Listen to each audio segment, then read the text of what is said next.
This is the news feed at noon.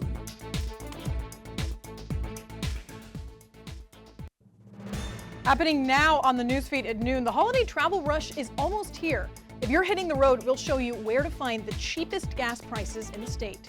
Also, dramatic video captures the final moments before a plane crashes onto a busy Texas roadway. We'll bring you the harrowing footage leading up to the crash. Plus, children with special needs embark on a magical journey to meet Santa himself. Good afternoon. Thank you for joining us on the newsfeed at noon. I'm John Patterson. And I'm Lauren Harper. And we'd like to start things off with a quick look at the weather. Now, Lauren, things are looking a bit gray and gloomy outside, but I thought we were going to get rain. Well, John, truth be told, the weather is a little deceiving right now. It's pretty overcast, but no precipitation as of yet. And the humidity is really low for what we can expect. Temperatures are pretty steady throughout the Metroplex. Single-digit changes from county to county, much warmer now that the cold front has passed that we saw earlier this week. Southern counties like Ballinger and Granbury are actually experiencing higher winds with gusts hitting nearly 20 miles per hour. Fort Worth at 57, Dallas at 56, Denton just slightly warmer at 58. Now tomorrow morning around 8 a.m. we'll see a significant shift in conditions, especially when looking from the east part to the western part of the Metroplex. You're looking at almost a 10-degree difference between some counties. Longview will be in the high 50s tomorrow at 8, while Seymour will barely cross 44. It'll feel colder with that heavier cloud cover expected to carry over into the weekend as well.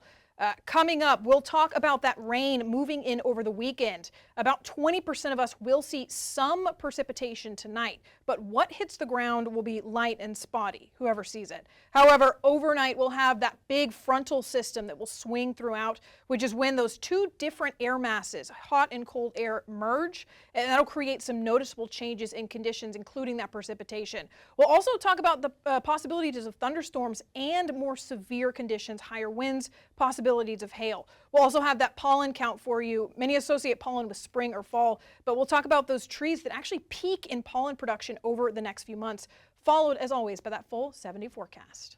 The end of the year stretch is just around the corner, and AAA warns that Americans can expect a busy time in the skies and on the roads. But there's some good news for drivers. Gas prices are dropping to nearly 3-year lows. AAA reports that the average price for a gallon is now $3.03, the lowest since May 2021, with 32 states seeing prices below $3. Karen Kafa is in Washington with tips on how to prepare for a smooth travel experience this holiday season. Americans can expect lower gas prices and higher airfares compared to last holiday season, according to AAA. Their big end-of-year forecast should come as no surprise to anyone who traveled during the Thanksgiving period, especially at the nation's airports, as demand for travel continues to soar. Buckle up and get ready for crowded flights and roadways all over again. Thanksgiving was a record setter, and here we are with the year-end holiday forecast, and we're projecting another record year. AAA expects 119.3 million people will travel 50 miles or more during the holiday period between Saturday, December 21st and Wednesday, January 1st. And for the 107 million Americans expected to drive, gas prices will be lower than last holiday season. AAA spokesperson Aixa Diaz says there's a traditional drop in winter demand coupled with new trends. A lot of people are working remotely over the holidays, not going into the office as much. That brings gas demand down. And a lot of people do their holiday shopping online. So you're not having as many people driving to stores as we used to in the past. Government inflation data released Wednesday showed airfares up 4.7% year over year. Melanie Fish of Expedia says domestic fares were pretty reasonable ahead of the holidays, but now the clock is ticking. If you haven't made your plans yet to go over the hills and through the woods to grandmother's house, you've got to get on it. Fish also says air passengers haven't faced too many delays and cancellations this year, but notes it's winter now. It is the holidays, so make sure you have all your travel apps downloaded so you're getting updates quickly. Keep it in a carry-on. It's going to save you so much of a headache if you're not searching for a lost suitcase. And be flexible. Make sure you're leaving yourself plenty of time once you get to the airport. Air passengers should also keep in mind that new federal requirements state that U.S. airlines are required to give passengers cash refunds, not vouchers, if their flight is significantly delayed or canceled. The new rule, which also mandates that those refunds be processed automatically, took effect at the end of October. In Washington, I'm Karen Kafa. If you're heading out on the road, the cheapest gas in the county can be found right here in Texas. Hockley, Texas, outside Houston, where it's just $2.30 a gallon. Inflation is heading up again. Consumer prices rose 2.7% over the last year, according to new data from the Bureau of Labor Statistics. On a monthly basis, prices increased 0.3% in November, driven largely by food and energy costs. These categories are often volatile, influenced by factors like weather and disease. Economists focused on inflation, which included food and energy. That number had at 3.3%, unchanged since September.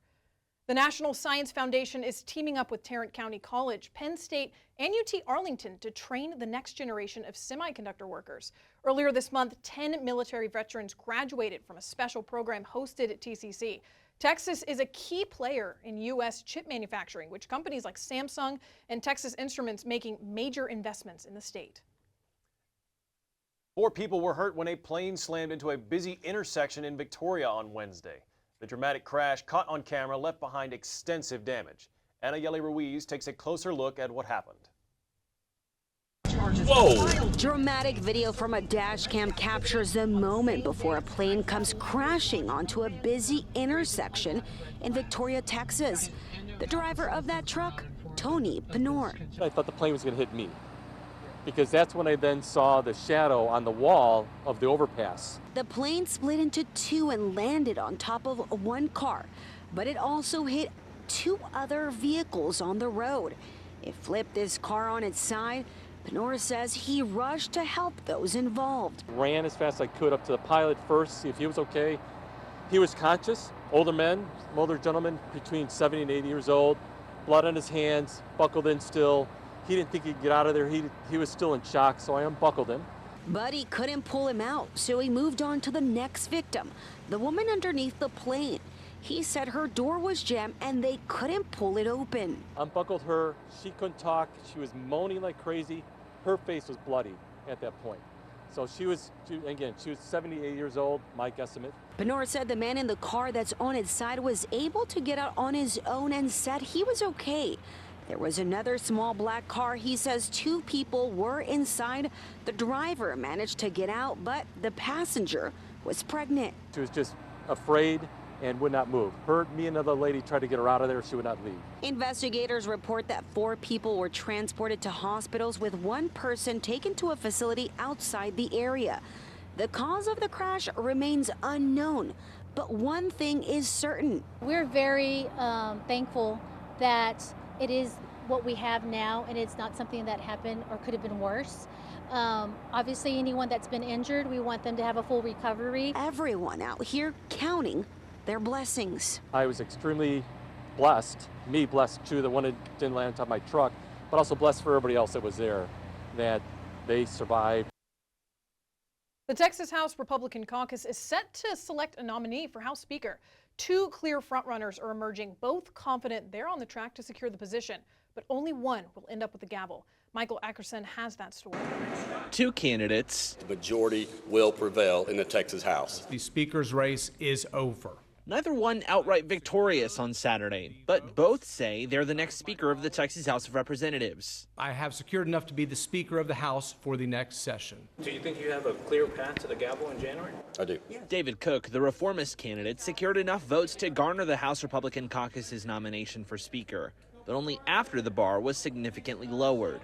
Dustin Burrows and his supporters left the caucus meeting and said in remarks that afternoon he had the support of 76 lawmakers, both Republican and Democrat, enough to win the speakership. On Saturday evening, both Cook and Burrows released their lists of supporters. Cook had 56 Republicans, Burrows had 38 Republicans and 38 Democrats. But a scan of the lists found 6 duplicates. For example, both Cook and Burrows say newcomers Don McLaughlin of Uvalde and Paul Dyson of Bryan are on both lists, and both have said they support Cook, not Burrows. There's clearly, significant conflict within the Republican caucus over the direction of its leadership, and nothing about this weekend has clarified that ongoing conflict. Add to that pressure from the Texas Republican Party. On Saturday, the Texas GOP passed a resolution calling for Republicans to only support Cook and says they could be censured for not doing so.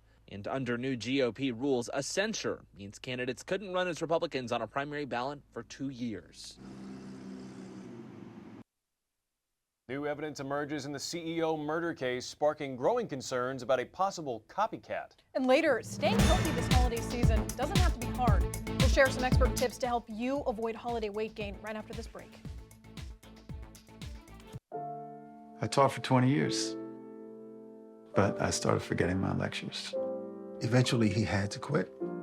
My therapist recommended we go to the doctor. The early Alzheimer's diagnosis allowed us to take control of the situation. He's been such a positive force and so loving. Thank you.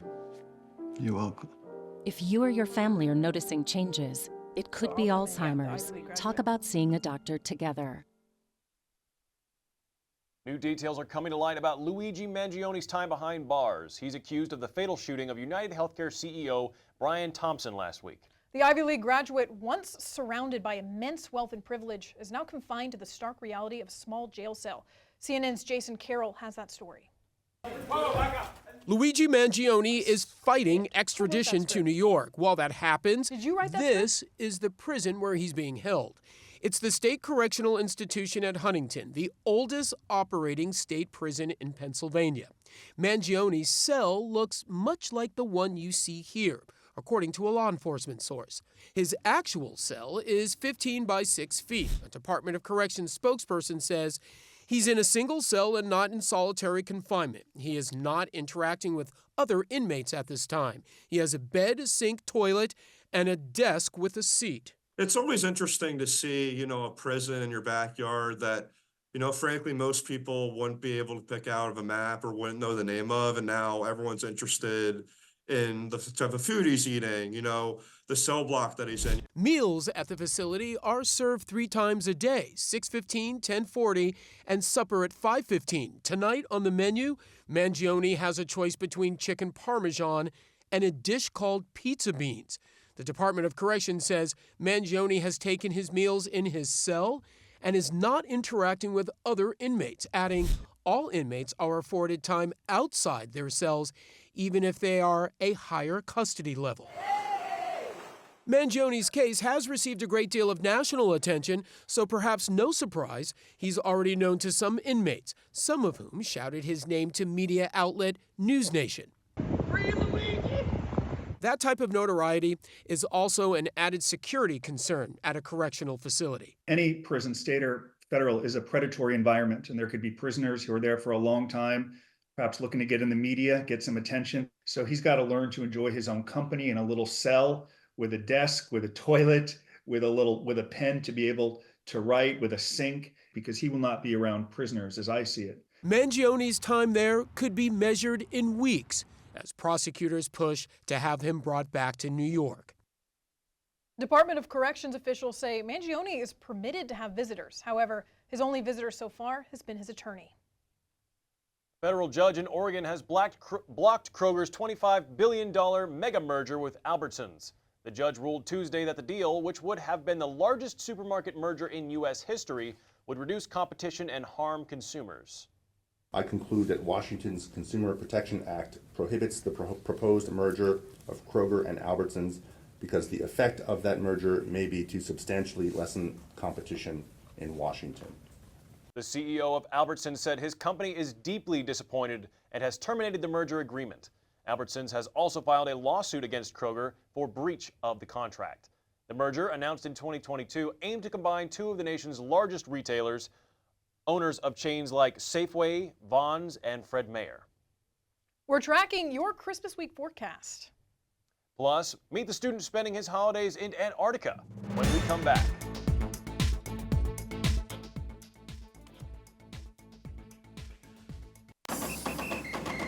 If you're buzzed and doing this,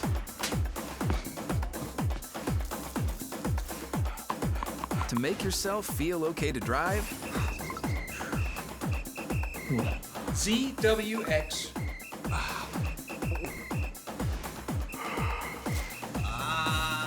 You're not okay to drive.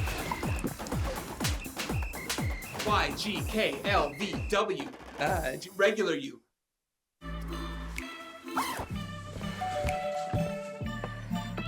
Yo, camping buddy. Okay, you guys ready? Dude, I thought you were driving. I thought you were driving. Oh, I never said I was driving. I definitely can't drive. Okay. If you're high, just don't drive. It's illegal everywhere. If you feel different, you drive different. A large brush fire continues to burn out of control in Malibu, California, and has prompted mandatory evacuations. California Fire says the newly formed Franklin Fire has grown to more than 1,800 acres. It has burned through more than 5 football fields worth of land every minute since igniting Monday night. The flames are being fueled by dry air and high winds, which will continue into Tuesday afternoon. The National Weather Service reported gusts over 50 miles an hour in the area. As of Tuesday morning, no structures have been damaged, but some were being threatened, including those on Pepperdine University campus. Classes and finals were canceled Tuesday because of the fire.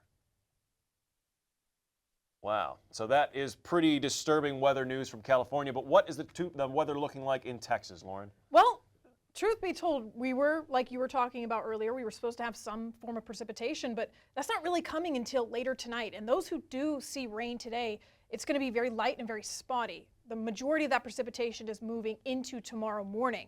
So right now we're at 57 degrees. We'll have cloud cover pretty much all day with significant winds, gusts up to 20 miles per hour. As we go into hour by hour, there's not really much of a change. That's not a typo. We're seeing 59 at 4, 6, and 8 p.m. We really won't see that change until that precipitation moves in at 10 p.m. And with that higher humidity, with those southern winds pushing up, you'll see it actually increase in temperature, and we'll have warmer conditions for the next few days.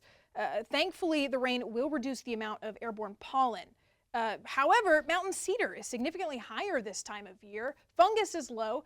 The pollen, the trees that produce that mountain cedar, juniper and red cedar trees, actually produce and disperse the higher amounts of pollen from mid-December to February. When those temperatures drops, it actually increases the amount of pollen that goes airborne. We'll see those higher counts continue with the increase in winds that you'll see Wednesday and Thursday, and then it'll drop again on Saturday. Now, not much rain in terms of total amounts over the next 5 days. Those showers will start late tomorrow night, with the majority of that precipitation hitting throughout the weekend. You'll see dangerous winds and hail really out west, but roads with poor drainage, that is where our concern is going to be with those heavy flooding. Not much in terms of intensity, but over the next 5 days it will be relatively steady. Those showers will start again starting tomorrow, with the majority of that precipitation hitting throughout the rest of Saturday. Those systems will bring the warmer air. So the high will sit around 69 and the low will be 48. That warmer weather will actually carry over into Sunday with a high of 73 and a low of 64. Not much rain on Sunday, but those chances will actually increase moving into Monday. Looking at that full next 7 days, we'll start the week with an 80% chance of thunderstorms. High of 67 degrees with a low of 42. We'll see that drop back down on Tuesday and Wednesday with a high of 61. The sun, John, is actually coming out Thursday and Friday, but look, that's not doing much for those high temperatures. Those are actually going to be the 2 coolest days out of the week, with a high of 54 and 53 on Friday. And then ending out that weekend, again, no more rain as of late, but we will get some cloud cover. All right, thank you, Lauren. A Dartmouth grad student is on a mission to uncover the oldest ice in the world. His journey took him all the way to Antarctica. Adam Sullivan shares his story and the gold of his frozen expedition. Wind speeds averaging 40 miles per hour and temperatures topping out below zero.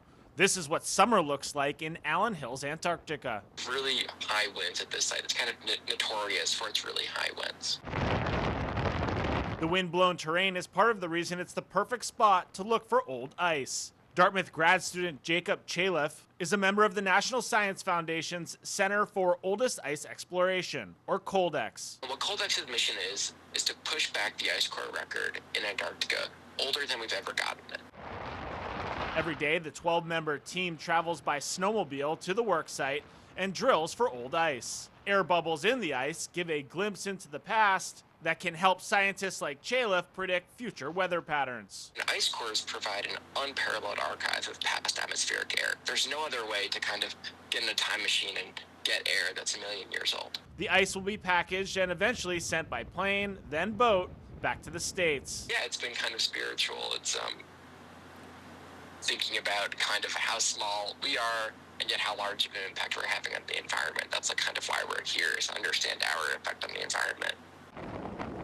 Job number one in his current environment is staying warm. You can imagine that everything we're doing, unless it's in this communal heated tent, is frozen. So if I want to brush my teeth, I have to figure out how to thaw my toothpaste.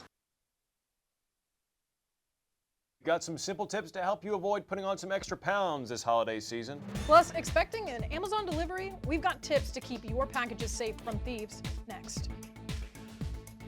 Put a frog in a pot of boiling water and it'll jump right out. But put a frog in a pot of cool water and slowly heat it up, and that frog will boil.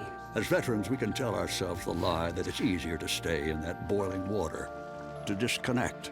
But you've never been interested in easy. You are not a frog. Find resources at va.gov/reach.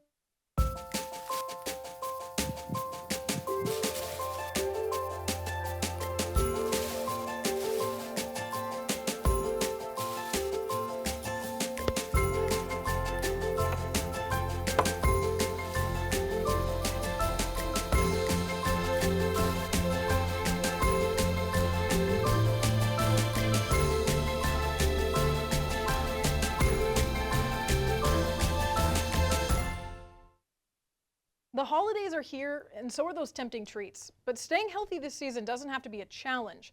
In today's Health Minute, Mandy Gaither shares expert tips to help you avoid holiday weight gain. From holiday cookies to cakes and carbs, overdoing it on holiday treats can be the gift that keeps on giving. The average person gains about a half a pound to 1 pound during the holiday season. Dr. Jesse Bracamonte with Mayo Clinic says many people don't lose that weight. Over time, it can add up. It puts us at risk for problems such as diabetes, heart disease, hypertension, some types of inflammatory problems such as even some cancers. Maintaining a healthy weight during the holidays can be hard. Bracamonte says it's okay to enjoy food you love, but be strategic. Stay on your focused mealtime plans, which means if you have breakfast, have your breakfast. Stick to your lunch. Try not to overindulge and skip meals. Bracamonte says to limit sugary drinks and alcohol, which can add empty calories. Remember to keep up with exercise, even a 10-minute walk before or after holiday gatherings. Control your stress level. We tend to eat more when we're stressed, and don't graze at those gatherings. Have a small plate to place the food on rather than doing the eat and peck method. You tend to eat more calories with that.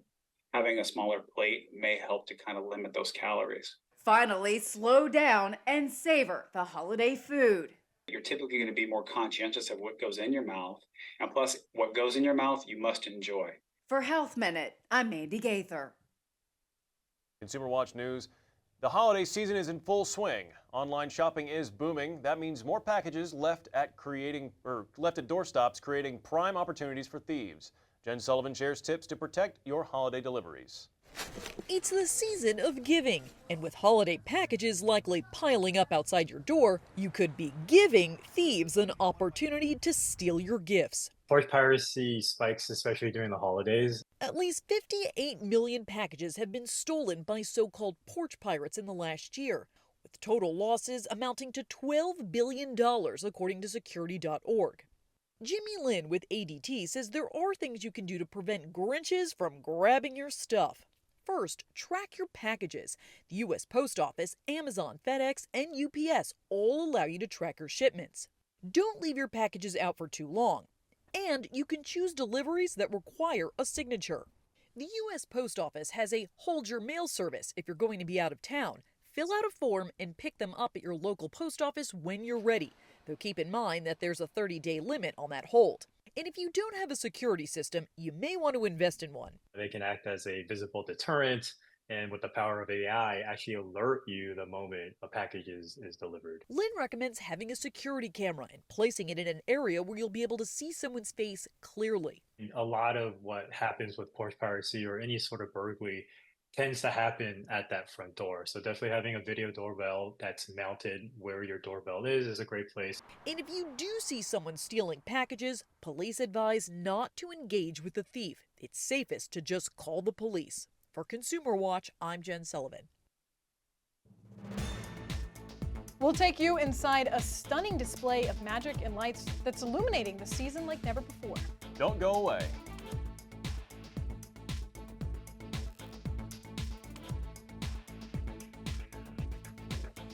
When I was in foster care, I never knew when I would have to move, so I always had my suitcase ready to go.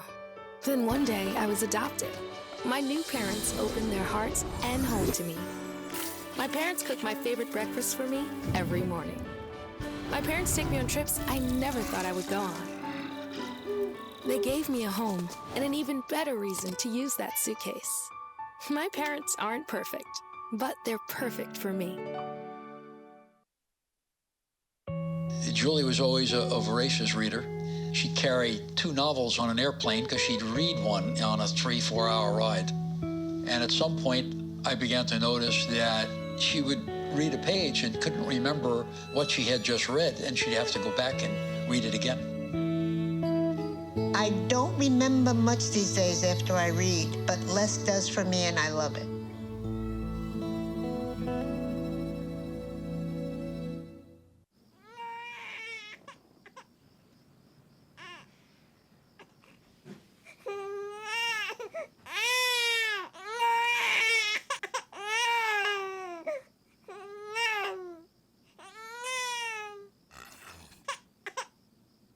If you love them enough to suck the snot out of their nose at 4 a.m., then surely you'll check NHTSA.gov/the right seat to make sure they're in the right car seat. How do you know when you've made the right decision? It's the feeling you get in your gut. The one that tells you what's right or wrong. It's the one that says, sure, I can have a drink. Or the feeling that says, okay, I've been drinking. Now what? It's the voice inside you that says, I'm buzzed. Better leave the car when it's time to go. Plan ahead. Catch a sober ride. Buzz driving is drunk driving. Children with special needs took a magical journey to the North Pole just in time for Christmas. Alan Schott brings us along on their special flight. Exciting opportunities like these are just amazing for our family. Yeah, 4-year-old Beckham Collins is pretty nervous and pretty excited at the same time. All week, it's every day is today today. It's his first time on a plane, and on Saturday afternoon, he got to fly to the North Pole to meet Santa. To see the smile on his face. More than 65 area kids making the quick 30-minute flight to the North Pole, and they were sent off by some of their favorite superheroes and characters, even Casey Wolf. Today's about providing smiles, hope, love. Who's excited to go to the North Pole? After loading up on Delta Flight 2024, it was a quick journey moving at the speed of Santa's sled. Our captain is Captain Kringle. And when they arrived, Santa Claus, of course, a very busy guy this time of year, escorted by federal agents. What we're trying to do is provide them a special day that they can enjoy the presents and Santa. The Shadow Buddies Foundation has been in Kansas City for 30 years, giving free stuffed dolls to kids dealing with tough challenges. And the dolls represent some of those same challenges, letting them know they're not alone. It's the second year of the flight to the North Pole, an idea that was born in 1997. The idea and the message, spread the joy. Caring and giving back to the kids, it's really special. A family in Germany has set a world record for the most decorated Christmas trees at home. With 600 trees, 50,000 lights, and over 100,000 ornaments, their festive display has a cost of more than $85,000. Thomas Jerman's love for holiday decorating once tested his marriage, but now his wife is all in. Decorating begins as early as June. Thank you for joining us on the Newsfeed at noon. And we'll see you again in January. Happy holidays.